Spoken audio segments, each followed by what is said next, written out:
Imaginez que vous observiez des objets volants pendant des mois et que vous commenciez à communiquer avec eux avant de découvrir qu'ils n'étaient peut-être pas des extraterrestres, mais bien des engins pilotés par des humains.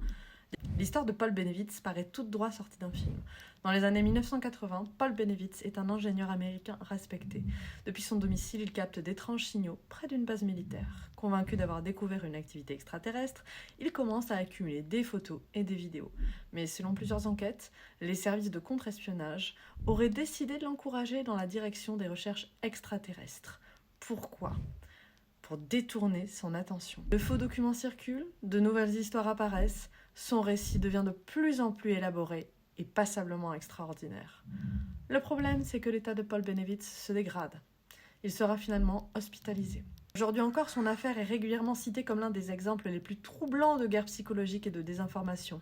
S'il devait s'avérer que certains survols, associés aux extraterrestres, sont en réalité d'origine humaine, qui serait responsable pour les dégâts matériels et psychologiques ?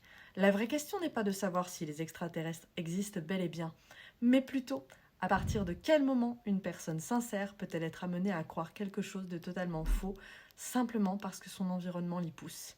C'est exactement pour cela que le cas de Paul Benevitz reste, plus de 40 ans plus tard, l'un des dossiers les plus fascinants de l'histoire des ovnis.